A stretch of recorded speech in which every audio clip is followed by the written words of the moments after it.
दोस्तों, आज मैं आपके साथ एक रहस्य का खुलासा करने वाला हूं। जी हाँ दोस्तों, इस रहस्य के बारे में हो सकता है आज तक आपको नहीं पता चला होगा या किसी ने आपको नहीं बताया होगा। जी हाँ दोस्तों, बहुत सारी बातें हैं जिसके बारे में कई बार विश्वासी लोगों को कुछ भी पता नहीं होता है। तो आज मैं एक ऐसे रहस्य के बारे में आपको बताने जा रहा हूँ जिसके बारे में आपको चर्च में भी किसी ने नहीं बताया होगा या फिर आपके पास्टर ने भी शायद आपको नहीं बताया होगा, और बाइबल में उस रहस्य के बारे में लिखा है और उस रहस्य के बारे में हर एक विश्वासी को पता होना चाहिए। उसको मैं आज आपके साथ खुलासा करने वाला हूं, इसीलिए आज के इस वीडियो को पूरा देखिएगा। अगर आप इस रहस्य को समझ जाएंगे, इनकी बातों को समझ जाएंगे, उसके बाद जब आप प्रार्थना करेंगे तो आपकी प्रार्थना सीधे परमेश्वर तक जाएगी और परमेश्वर के पास से आपको जवाब भी जल्दी ही मिलेगा। कई बार लोग प्रार्थना करते हैं लेकिन उनके प्रार्थना का उत्तर उनको नहीं मिलता है या फिर उनकी प्रार्थना परमेश्वर तक नहीं पहुंचती है। उसका कारण यह भी हो सकता है कि जो आज मैं आपको बताने वाला हूं उस समय पर आप प्रार्थना नहीं करते हैं या उस तरीके से आप प्रार्थना नहीं करते हैं। मेरे प्रियो, आज जिस रहस्य के ऊपर से मैं पर्दा उठाने वाला हूं वो एक ऐसा रहस्य है, वो है एक ऐसा समय जिस समय अगर कोई व्यक्ति प्रार्थना करता है तो उसकी प्रार्थना का उत्तर ज़रूर मिलता है। और वो रहस्य इसलिए है, मैं उसे रहस्य इसलिए कह रहा हूं क्योंकि बाइबल के अंदर बहुत सारे लोगों ने केवल उसी समय में प्रार्थना करते हम देख पाते हैं। बहुत ही ज़्यादा उस समय का इस्तेमाल वो प्रार्थना करने के लिए कर रहे थे और उसमें से प्रभु यीशु मसीह स्वयं थे जिन्होंने उस समय का इस्तेमाल किया प्रार्थना करने के लिए। आज बहुत सारे विश्वासियों को ये पता ही नहीं है कि वो कौन सा समय है जब यीशु मसीह ने प्रार्थना किया था, या आज अगर हम उस समय प्रार्थना करेंगे तो हमारा जो प्रार्थना का उत्तर है वो जल्दी मिलेगा। तो ऐसे रहस्य को आज मैं आपको बताने वाला हूँ। देखिए, वैसे तो बाइबल के अंदर हमें प्रार्थना करने के बारे में कोई ऐसा पर्टिकुलर टाइम नहीं दिया गया है कि हमें इतने बजे इतने समय प्रार्थना करना चाहिए, हम जब चाहे प्रार्थना कर सकते हैं। लेकिन एक ऐसा समय भी होता है 24 घंटे के अंदर, अगर कोई व्यक्ति उस समय में प्रार्थना करेगा तो उसकी प्रार्थना का असर ज़्यादा होगा और परमेश्वर तक उसकी प्रार्थना ज़रूर पहुंचती है, उसमें कोई बाधा नहीं आती है। इसलिए उस समय के बारे में जानना आपके लिए बहुत ही ज़्यादा ज़रूरी है। देखिए, सबसे पहले मैं आपको बता देना चाहता हूं कि सुबह की प्रार्थना और शाम की प्रार्थना हर कोई आपको बताता है कि सुबह उठकर आपको प्रार्थना करना चाहिए, शाम को सोने से पहले आपको प्रार्थना करना चाहिए, दिन में भी आपको प्रार्थना करना चाहिए। लेकिन आज मैं आपको उस टाइम के बारे में बताने वाला हूं कि कितने बजे से लेकर कितने बजे तक आपको वो प्रार्थना करना चाहिए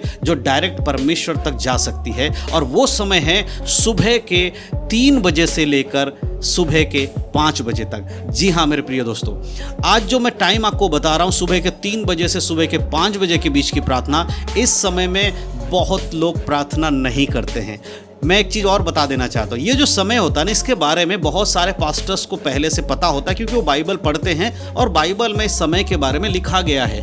लेकिन विश्वासी लोग, बहुत सारे लोग बाइबल नहीं पढ़ते, सिर्फ वो संडे को चर्च जाकर जो वचन सुनते हैं उतना ही काफ़ी हो जाता है उनके लिए। वो घर पर आकर कभी बाइबल खोल के नहीं पढ़ते, इस वजह से उन्हें टाइम का पता नहीं होता है कि सही टाइम कौन सा है प्रार्थना करने का। लेकिन पास्टर्स लोग और जो प्रचारक लोग वो हमेशा बाइबल को पढ़ते हैं, इसलिए उन्हें पता है कि बाइबल में इस बारे में बताया गया है। तो मैं आज आपको बाइबल के वचनों से भी दिखाऊंगा कि यीशु मसीह भी सुबह के 3 बजे के समय प्रार्थना करते हुए हम बाइबल में देख सकते हैं, और भी बहुत सारे लोगों को हम सुबह के 3 बजे प्रार्थना करते हुए देख सकते हैं। तो सबसे पहले मैं आपके लिए एक वचन पढ़ के बताना चाहता हूं। वो वचन है, अगर हम पढ़ेंगे मरकुस की किताब और उसका 1 अध्याय 35 आयत, तो यहाँ पर इस प्रकार लिखा है, भोर के बहुत अंधेरे में यीशु उठकर एकांत स्थान में गया और वहाँ प्रार्थना करने लगा। भोर के बहुत अंधेरे में, देखिए भोर का टाइम क्या होता है, सुबह के चौथा पहर, भोर का टाइम जो होता है वो सुबह के 3 बजे से लेकर सुबह के 5 बजे तक का जो टाइम है वो भोर का अंधेरे का टाइम होता है। और यहाँ बाइबल में लिखा है कि यीशु मसीह उसी समय का इस्तेमाल करते थे ज़्यादातर प्रार्थना करने के लिए। आज विश्वासी लोग को पता ही नहीं होता है कि सुबह भोर के समय भी प्रार्थना करना कितना ज़रूरी है। अगर इस 3 बजे से लेकर 5 बजे के बीच में आप प्रार्थना करेंगे, इससे होगा क्या? देखिए, सबसे पहली बात, ये इतना सामर्थ्य समय क्यों है प्रार्थना करने के लिए, उसको आपको समझना होगा। सुबह के 3 से 5 बजे के बीच में एक तो सारा माहौल जो होता है ना वो शांत होता है, कोई भी शोर शराबा नहीं होता है, कोई भी डिस्टर्बेंस नहीं होता है और कोई भी आपको रोक टोक करने वाली शब्द आपके कानों में नहीं आती है। इस इस समय आप आराम से एकांत में बैठकर प्रार्थना कर सकते हैं। सबसे पहला जो इसमें अच्छी बात है वो यही है कि आपको डिस्टर्ब करने वाला कोई नहीं होता है, ना गाड़ियों का हॉर्न बज रहा है, ना कोई चिल्ला रहा है, ना बच्चे रो रहे हैं, ना कुछ नहीं हो रहा है। सुबह के 3 बजे का समय एकदम शांत समय होता है और इस समय जब आप शांति में बैठकर प्रार्थना करेंगे आपका मन प्रार्थना करने में लगेगा, क्योंकि बाकी सारी टेंशन आपके अंदर नहीं होगी।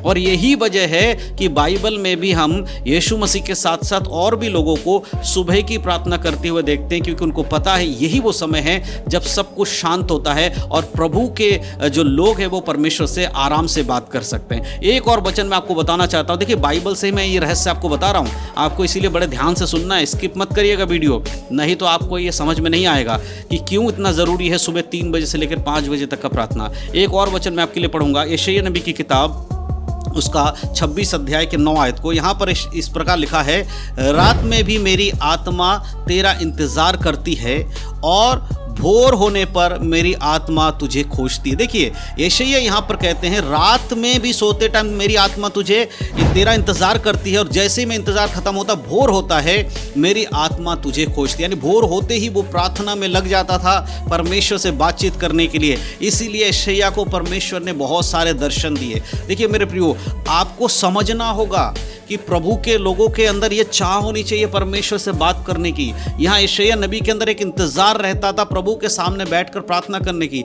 अगर आप सुबह ऐसे ही उठकर 3 बजे प्रार्थना करेंगे तो शायद आपको उसका कोई जवाब नहीं मिलेगा, लेकिन अगर आप परमेश्वर से बातचीत करने के लिए ये विश्वास करेंगे कि सुबह के समय आप दिल से परमेश्वर से जब बोलेंगे प्रभु आपकी सुनेगा, तो वो समय आपके लिए बहुत इंपॉर्टेंट है। इसलिए समझना बहुत ज़रूरी है। एक और वचन मैं आपको बताना चाहता हूँ, यहाँ पर हम अगर भजन संहिता पढ़ेंगे तो उसके 119 अध्याय उसके 147 आयत में इस प्रकार लिखा है, मैं भोर से पहले उठकर प्रार्थना करता हूँ और तेरे वचनों पर भरोसा रखता हूँ। यहाँ पर वचन कहता मैं भोर में सबसे पहले उठकर, यानी सुबह होने से भी पहले उठकर, भोर से भी पहले उठकर मैं तेरे पास बैठकर प्रार्थना करता हूँ और तेरे वचनों पर विश्वास करता हूँ। ये 3 जो मैंने वचन आपको बताए, तीनों वचन का एक ही तात्पर्य है कि परमेश्वर से प्रेम करना और उससे बातचीत करना, उससे प्रार्थना करना। मेरे प्रियो, भोर का समय बहुत इंपॉर्टेंट है। आज लोग प्रार्थना करने के बाद तो करते हैं लेकिन सही समय नहीं जानते हैं। वो एक रहस्य के समान हो जाता है।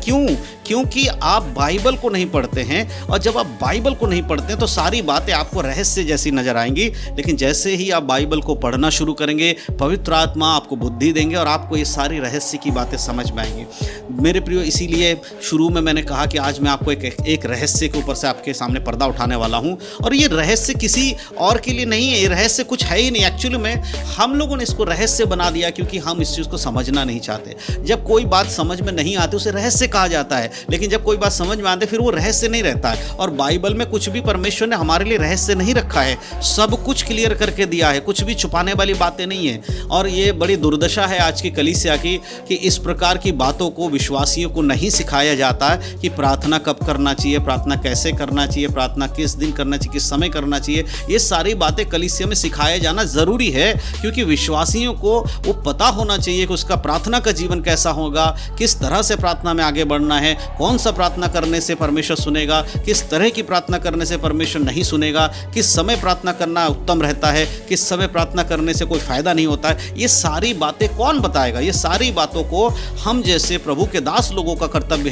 है विश्वासियों को समझाना। लेकिन आज इन बातों को सिर्फ अपने तक सीमित रखने वाले लोगों का भरमार है जो दूसरों को सही शिक्षा नहीं देना चाहते। लेकिन मैं आपको आज ये रहस्य बता रहा हूँ, अगर आज के बाद आप सुबह के 3 से 5 बजे के बीच में प्रार्थना करना शुरू करेंगे तो आप देख पाएंगे कि आपके पहले के प्रार्थना का उत्तर और आज 3 बजे के बाद जब आप शुरू किए प्रार्थना करना, उसके प्रार्थना के उत्तर में अंतर आ जाएगा।